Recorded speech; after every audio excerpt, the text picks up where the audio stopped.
the sum of a quantity times the probability of a graph. And what that can just be expressed as the average of that quantity over all the graphs that I had sampled. So that's important sampling. Lotus is that final step. And because I've now expressed it as the average of this quantity, I can then approximate it by sampling graphs and evaluating the quantity for each of the sampled graphs. Notice here that I went from sampled graphs at beta naught to an approximation of C of beta for all values of beta. That's kind of the cool thing that's going on here with the coordinate sampling. Now I could have picked any beta naught. Okay? That's kind of the rub. P of beta naught, where I sampled the graphs, is called the umbrella density. The quality of this approximation depends on how close that umbrella density is to the density of the beta where you're evaluating the normalizing constant. So as you get to betas that are far from beta naught, what you typically see is a decline in the accuracy of this approximation. Okay, so well, first of all, let's a brief aside here. I assume there that I was able to sample graphs. Okay. Big assumption. Well, how exactly did I do that? Well, that's just metropolis, and it turns out that the normalizing constants cancel under metropolis, which is nice. So you can evaluate the acceptance probability. So in your previous slide, yes. Are you interested in the ratio of normalizing constant, or you're interested in the absolute value of normalizing? Very good question. Let's go back there quickly. So, I mean, in this case, the absolute normalizing constant is C of beta, but in order to evaluate the likelihood, we only need to know C of beta up to a constant. Okay, so there happens to be a C of beta naught there, and I didn't address it, but we don't care about it because it ends up being just a constant in the likelihood, and evaluating is not important. So what you really care about is the ratio. Yes, that's right.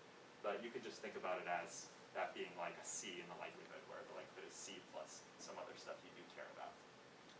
Okay, because beta naught is fixed with respect to beta. Okay, so again, we can sample graphs with no problems. The proposals that you usually use to sample graphs involve adding and deleting edges. I won't get into it now.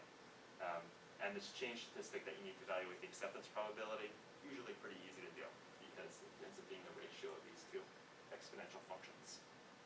Okay, so let's explain what happens when we do this procedure. Well, number one is that step number one in the likelihood approximation is to get some MCMC to draw some samples from beta graphs at beta naught. Often you use a pseudo likelihood estimator there, and what you then do is approximate the normalizing constant. Call that C hat of beta. Okay? Then plug it back into the likelihood, and then you get this thing called P hat of beta, which is just the likelihood with the approximate normalizing constant plugged in. Then you can then go and plot that and find its maximum. So to explain what's happening here, I've put the true likelihood for a two-parameter model here. This is a two-parameter model, triangles and two stars. I put the true likelihood on the left. I won't tell you how I got the true likelihood now, but just take that for granted. And in the middle there, you see these contours of a likelihood with centered right at the true maximum likelihood estimate. And right there up north, you see the pseudo likelihood estimator. That's the MPLE where we're about to sample graphs. So suppose we've sampled graphs there, and then we form this approximated likelihood by approximating the normalizing constant and plugging it in. You then get a new approximated likelihood, that's the contours on the right. So it's a lot like the true likelihood, but it's got these different contours, and notice that the center of it is a little different from the center of the original likelihood. That's because this is the approximated maximum likelihood estimator, whereas that one was the true maximum likelihood estimator. So by forming this approximation for the likelihood, we've now been able to approximate the MLE. And I give it a fancy name here. Normally, what do we call MLEs? Beta hat. So what do I call this approximated MLE? Beta hat hat. Yeah. So that's our beta hat hat. You will quickly run out of space. That's right, yes. If we were to take this another level. Luckily, we're not. What is done in the literature right now is that people iterate this procedure. What happens is they first get this approximated MLE, the implied MLE, which is different from the true MLE, and then to account for the fact that that might not have been accurate, they then go and sample graphs at that value. Okay? They repeat this procedure, they get a new beta hat hat, they go through it a few times, and hopefully they get things that are reasonably close. Yes? Yeah, so once you have your important sampler, like you have your sample of graphs, how hard is it to get the MLE, like the approximate MLE given those graphs? Is that trivial compared to getting the graphs themselves, or? Yes, yes. absolutely. Good question. So you're asking about computational cost. Yeah, getting that Right. MLE hat. Right, and in fact, kind of the crux of what I'm about to describe, the benefit, is that it will save sample graphs. Actually evaluating the likelihood once you've sampled graphs is easy in comparison. Sampling the graphs is the bulk of the cost. Very good question. Okay, and notice that because this method relied on sample graphs, every run actually gives a different estimate. So if you were to do this again, we might get a different approximated MLE. Again and again, different approximated MLE. There's some variance to the approximated MLA. Okay. So here are the criticisms of this method. Number one, and this is a general theme in my dissertation, is that it's wasteful because the graphs that are drawn in every iteration are then thrown away at the next iteration. So by iteration 2, you use the graphs that the previous beta hat had. You don't use the ones that the pseudo likelihood estimator where you sampled the initial set. So you're throwing away these graphs every time and getting some new ones to use. So since that is the most expensive step in the procedure, as Mark had said, it seems like a bad idea to do it. Okay. And number 2 is there's a convergence problem. The convergence problem can happen when this, where you initially sample the graphs, beta naught, is far from the true maximum, the true MLE. And the umbrella distribution then is pretty bad. It doesn't have a lot of overlap with the target distribution, so you get a bad approximate. Now, our solution is basically to develop an approximation of the normalizing constant that uses samples from multiple distributions. Why is this useful? Well, there are 2 reasons. Number 1, it makes it very easy to not waste graphs, because at the next round, we can use the graphs that we sampled the previous round. And number 2 is it helps improve convergence, because we can introduce new starting points where we sample graphs at multiple points, so that hopefully one of the points where we sample graphs is near the true MLA. And as long as that's true, then we can get the final, this merged likelihood to converge. And I'll explain a little bit in detail later. Okay, so first our method. Our basic method here is this bridge sampling approach, which is that at iteration 2, what we like to use is use draws of the previous 2 distributions, beta naught and beta 1. So we treat these as draws from a single mixture distribution, where we put equal likelihood on each of the mixtures, each of the components of the mixture, and we get this nice mixture distribution here. And we then use this P gamma as an umbrella density instead of using P beta naught. Now the advantage here is that P gamma has more support over the space of the parameters. So by using this mixture distribution, it ends up being more powerful than just using the distribution at a single beta. The only problem here is that you need particular normalizing constants, 2 particular ones, C beta naught and C beta 1. And unfortunately, he's not here today, although maybe unfortunately is not the right word. But Shaoli has provided some tools to help us with that. And yes, and I highlighted his name there. I was going to go and pat him on the back, but unfortunately. He's provided some ways to estimate particular sets of normalizing constants to solve this problem. Now, like I said earlier, the advantage of using this mixture is that at each stage we form a mixture with all the previous betas where we drew graphs. And the advantage is that this mixture distribution tends to be closer to the distribution at the true MLA, because it has more support points around the space. So your goal is trying to find MLE as close as possible. Yes, that's right, to approximate the MLA. What we want is beta hat MLA equals beta hat MLA. Okay, so let's try to explain quickly what happens here when we do this procedure where we end up using all the graphs from the previous iterations.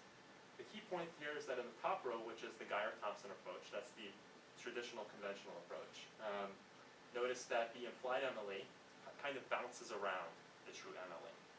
You see first it's a little south, then it's a little north, then it's a little east. And if you go down to our method here, because the sample size is growing, each stage we're getting more graphs into our set, where our draws are actually getting closer and closer to the true MLE. Rather, our approximated MLEs are getting closer and closer to the true MLE. That's the bottom row. So you can see those orange and red dots are converging in the bottom row, and they're not on the top. What that means is that we tend to have less variance at a particular iteration than the traditional Geyer-Thompson method. Okay. We approach and Geyer-Thompson bounces. Okay, here are the results. To kind of demonstrate demonstrate that on a large scale, I did a simulation experiment. I collected a large number of graphs, I ran Geier-Thompson and multiple bridge sampling, which is the name I gave to the method, 10 times for each of them. And I plotted the empirical variance of the estimates at each stage. So what you're looking at here is the blue line is the variance of the Geier-Thompson estimates. Notice they just drop a little bit as you kind of get near the MLE, but then they just bounce around the MLE because they're using the same number of samples every time. In our method, the pink line, where the sample size is growing. In each iteration, we get a new set of graphs, add them to the approximation, update the approximation that way. And as a result, we end up getting better and better accuracy on the MLE as the number of iterations grows. Now that factor is not quite 1 over n, but it's close, which tells you that we're effectively, it's effectively like we're adding full new samples. The efficiency is nearly 1. It would be like we had new samples right at the MLE. We don't quite have that, so it's not quite 1 over n. It's more like 1 over. Instead of 1 over 5, it's just like 1 over 4 of the blue line. So it's not quite that level of efficiency, but it is quite good. All right. So that's the method that I use to try to reduce variance. Now there's another set of methods. Maybe you need to say just a little bit more Sure. about computational cost, as in, one iteration between two different methods. That can be very misleading. Right. Okay. So yes, what is the big gain here in terms of variance reduction? Well, if an estimate here has 1/4 the variance, what that means is that you need 4 times as many samples to get the same variance in the other method. So what that means is to get the same variance, ours would require 1/4 the computational resources of the conventional method. What that means is that we can do things a lot faster than the conventional method. And the big bottleneck here, as I mentioned, is the sampling of graphs. So the fewer that you need to sample, the faster it is from a computational standpoint. Yes? So you need to calculate this weighted mixture components, Yes, right? that's right. So that step doesn't really cost much, right? That's right. Relative to sampling the graphs, no. It's a little hard to demonstrate, but sampling the graphs is by far So the most Is expensive that guaranteed step. to converge to the right mixtures, or I remember they need the iterations to Right. do something. Oh, you need to converge to the right mixture? Right. Right. You need to evaluate the simultaneous normalizing constants. Right. Yeah. Right. Okay. It does take some. There is a root solving problem involved. Right. The expense of that root solving problem is nothing compared to the expense of sampling the graphs. But is that numerically stable, or you can show that actually converge or something? Oh, that I do not know. That's a good question. Yeah. I don't know for sure. I've never had a problem with it in practice. But Then yeah. there must be a theorem you have to prove, right? Yeah, well, thankfully I can pass it off to Shelley, who is the one who developed that particular method for estimating the constant simultaneously.